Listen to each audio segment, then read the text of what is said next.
Good afternoon. I have no disclosures and I have no slides. I want to thank our co-chairs right here for having a multidisciplinary panel this afternoon, because I think we all come into surgery with various perspectives and a different focus, and we know that when we train together, we can really align those focuses to have a shared mental model for our care.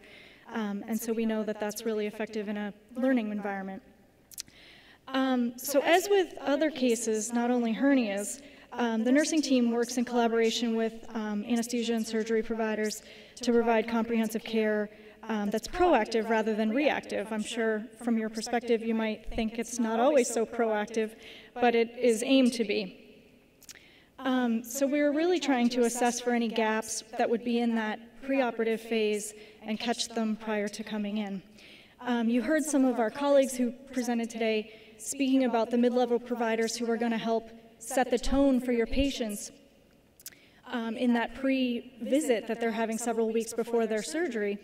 Those mid-level providers can really help you with setting the tone, making sure they're really keeping with the parameters you've set for them, and following up on that so that they're really accountable day of surgery.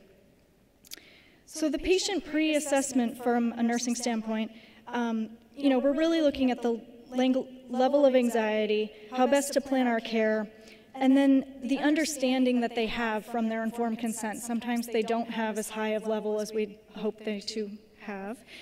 Sometimes they don't understand that they'll have an implant placed. So we just really want to identify those things and close those gaps so that they can have those questions identified and covered for them.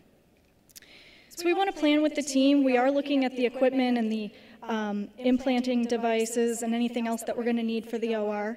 It's a crowded environment, it's a noisy environment, it's a cold environment. We're setting those expectations for that patient so that they understand the environment they're coming into, which our other providers have done as well. And then we're really looking at making sure that we're best complementing you and your services, and we're providing that best patient care, and that they understand we're all working congruent together for the common goal. We want them on the team as well. They should be working for that common goal as well, so hopefully they understand why they're here and what they're having done and what they should have done to prepare. We want to keep that going in the post-operative phase as well. So if we've identified anything preoperatively that we are aiming to carry forward through their care, we're going to report that off and make sure that our colleagues in PACU can continue with that. One of the other things I'm going to speak about, which you might not be on board with, is complementary therapies. So many of our medical facilities have some sort of facility that has complementary therapies available to our patients, and often they're underutilized. So nursing sometimes identifies this and will begin that process if it's something a patient would benefit from.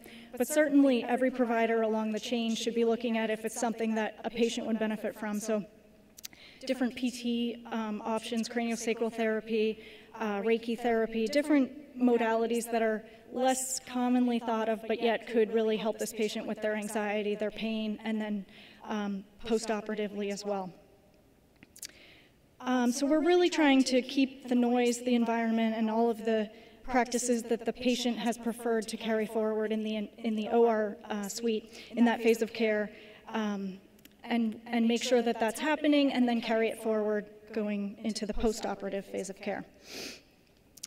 The other piece of this is, from a nursing standpoint, we're documenting. We may be giving the patient some information about the device that's implanted, and we want to just make sure they're queued up to the card that they're going to receive or some piece of that so that they understand what they'll go home with.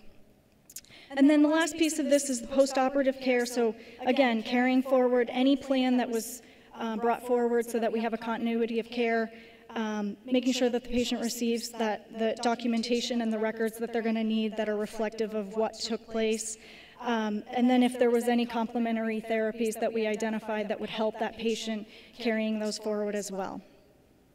And that is my talk. Thank you.